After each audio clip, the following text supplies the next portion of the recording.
মঞ্চে উপস্থিত কেসে মহানগর থেকে এসেছেন সকলকে আন্তরিকভাবে শুভেচ্ছা জানাচ্ছি। গত আমাদের যারা সাইন ভাই এসেছেন উনি আমাদের জেলার সেক্রেটারি, আপনারা সবাই ওনাকে চেনেন, পান্না ভাইকে চেনেন এবং আমাদের মামুন ভাইকেও সবাই চেনেন। মামুন ভাইকে বক্তৃতা দিতে পারিনি বলে আমরা দুঃখিত। মঞ্চে অনেক নেতা উপস্থিত আছেন যাদেরকে সময়ের অভাবে আমরা বক্তৃতা দিতে পারিনি বলে আন্তরিকভাবে দুঃখিত। আসছেন আপনার স্বামী সব বাড়িতে রেখেছেন ওরা, কারণ সবাই যদি আসতো তাহলে এটা ভরে দিত, আমি শিওর। কাজেই যারা যদি রেখে আসছেন তাদেরকে তো বলবেন যেন আগামীতে আপনাদের সাথে আসে, কারণ বাড়ি যাওয়ার সময় আপনাদের তাকে জিজ্ঞেস করবেন উজিরপুরে বা বাড়ুইপাড়ায় একটা কলা গাছ অথবা একটা সুপারি গাছ লাগাইছে কিনা। যে সমাজের জন্য একটা গাছ লাগায়নি, সমাজের জন্য একটা সুপারি গাছও লাগায়নি, তাহলে তাকে আমরা ভোট দেবো কেমন, যাকে আমরা চিনি না। আর বিএনপির যে প্রার্থী তাকে আপনারা চেনেন, চেনেন আসলে না? দেখছেন সবাই, আপনারা দেখছেন না? না, আপনারা সবাই দেখেন, সবাই অনেকে জানেন, সবাই চেনেন। তাহলে যারে আপনারা চেনেন, সে যারে আপনাদের সমাজে দেখেছেন, আপনাদের পাশে পেয়েছেন, সে আপনাদের আপন। আর যাকে দেখেন না ইনশাআল্লাহ। কিন্তু শোনা যায় যারা শাহিন থেকে বলি এটা আমাদের নেতৃত্ব থেকে জানাবেন, সেন্ট্রালে জানাবেন, শোনা যায় তাদের নাকি বড় বড় সরকারি কর্মকর্তা আছে, তারা নাকি তাদেরকে ডিক্লেয়ার দিয়ে দেবে। তারা ভোটের পরোয়াই করে না, তারা জানে যে তাদের ভোট নাই, কিন্তু তারা এইভাবে চাল করে নাকি জিতে যাবে পুরা দক্ষিণ বাংলায়। দক্ষিণ বাংলায় একটা সিটও আপনাদেরকে দেবে না। এই জন্য আমাদের নেতৃবৃন্দকে আমি তাদের দৃষ্টি আকর্ষণ করছি, তারা এই বিষয়টি অত্যন্ত গুরুত্ব সহকারে যেন পরিলক্ষণ করেন। আমি এই জিনিসটা আপনারা সেন্ট্রালে তারেক সাহেব পর্যন্ত আপনারা পৌঁছাবেন। গতকালকে তারেক সাহেব আমাদের কাছে গেছেন, আপনি দেখেছেন উনি কি বলে গেছেন। আমরা ওনার প্রতিটি কথাকে যদি স্মরণ করি তাহলে মনে হয় আমরা এইভাবে কাজ করে আমরা জয়যুক্ত হতে পারবো ইনশাআল্লাহ।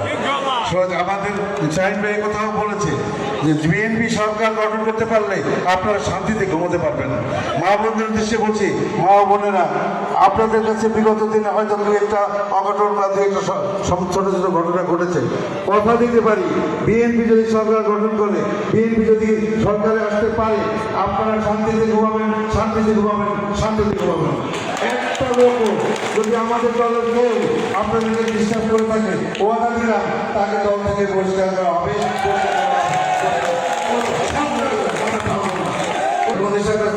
আমাদের দলে থাকবে না। বিগত দিনে আমাদের অনেক নেতাই আপনারা দেখেছেন তার সমাজে চাকরি দেওয়ার জন্য বিভিন্ন কাজে টাকা পয়সা ঘুষ দিয়ে আপনাদের ছেলে, আপনার ছেলে, আপনার মেয়ে, আপনার ভাইয়ের চাকরি হবে, কোনো ঘুষ দেওয়া লাগবে না, তাদেরকে চাকরি দেবো বিনা পয়সায় ইনশাআল্লাহ। কাজে আমাদের সমাজকে করতে হলে একার পক্ষে কোনোদিন সম্ভব হয় না, সকলের সহযোগিতা একান্ত প্রয়োজন। এই সহযোগিতা যদি আপনারা না করেন, যত সহযোগিতাই হোক সমাজে কোনো উন্নয়ন করতে পারবেন না। কাজে আপনারা যদি সহযোগিতা করেন তাহলে আমাদের দল, এই দল বিএনপি সমাজকে এত সুন্দরভাবে সাজিয়ে দেবে, প্রতিটি ঘরে ঘরে পৌঁছে যাবে। আমাদের 31 দফা আপনারা জানেন, ফ্যামিলি কার্ড জানেন, এগুলো বলে আমি সমাধান করতে চাই না। কিন্তু আপনাদের জন্য এটাই কথা বলতে পারি, আপনারা বোনেরা, মায়েরা, আপনাদের শান্তি শৃঙ্খলা সবকিছুর দায়িত্ব ইনশাআল্লাহ আমাদের দল নেবে, এতে কোনো সন্দেহ নেই। আলহামদুলিল্লাহ।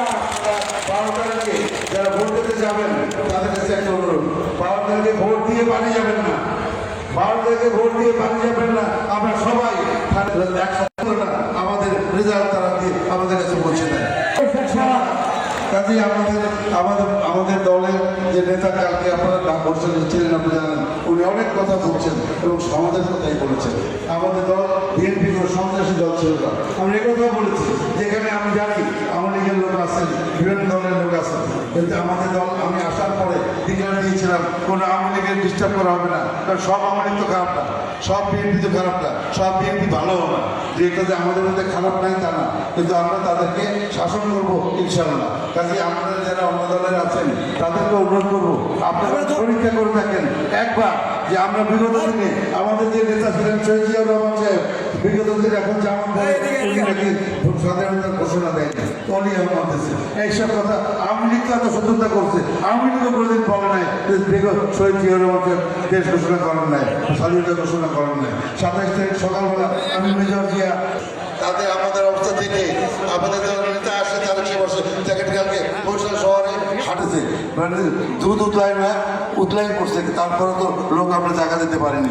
কাজে সেই নেতার দলকে তারা বলে যে স্বাধীনতার ঘোষক অলি কর্নেল অলি, এইসব মিথ্যে কথা তারা পাগল হয়ে গেছে। তারা লোকজনকে বলে তারা আমাদের লোকজন অ্যারেস্ট করার চিন্তা করতেছে। আপনারা ভয় পাবেন না, আমাদের দলের ভিতরে যদি এরকম থাকেন আমার সাথে যোগাযোগ করেন, যাদের তারা আমাদের যোগাযোগ করেন ইমিডিয়েটলি। কাজে আমরা এর অ্যাকশন নেবো ইনশাআল্লাহ। কাজে আজকে আপনারা যে এসেছেন, আপনারা বোনেরা, আপনারা যে এত কষ্ট করে এসেছেন, ধৈর্য ধরে আমাদের কথা শুনছেন, সেজন্য আমাদের দল থেকে আমি আপনাদের কাছে আন্তরিকভাবে ধন্যবাদ জানাচ্ছি। বাইরে যারা এসেছেন এই মাদ্রাসা, যে মাদ্রাসার প্রাঙ্গণে আমাদেরকে বিদায় করার অনুমতি দিয়েছেন, সেই মাদ্রাসার কর্তৃপক্ষকে এবং শিশু যারা আছেন তাদের জন্য আমাদের দোয়া রইল, এবং আমরা এই কর্তৃপক্ষকে আন্তরিকভাবে ধন্যবাদ জানাচ্ছি। আমাদের দলের যে অনুষ্ঠানের আয়োজন করেছেন তাদেরকেও ধন্যবাদ জানাচ্ছি। আপনারা যারা এসেছেন সকলকে ধন্যবাদ জানাচ্ছি। আমাদের জেলার থেকে পরিষদ থেকে আপনারা আমাদের প্রাঙ্গণে এসেছেন। আপনারা যেহেতু শহরে থাকেন, বড় বড় নেতা, আমাদের গরিব এলাকায় আপনারা এসেছেন, সেই জন্য আপনাদের সকলকে ধন্যবাদ জানাচ্ছি।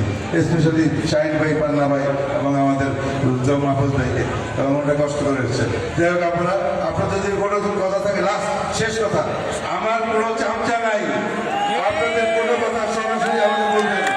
আপনারা ভোট করবেন, আপনাদের ভোটে আমি হলে আপনারা ভোট করবেন, আপনার বাড়ি এসে আমি কথা শুনবো, আপনি বসে বসে বলবেন, আমি দাঁড়িয়ে দাঁড়িয়ে শুনবো। করি তখন আপনারা আমাকে বলবেন এই কাজ করেনি। আপনারা সকলকে আসার জন্য ধন্যবাদ। আমার জন্য দোয়া করবেন, আপনাদের জন্য দোয়া রইল। আসসালামু আলাইকুম।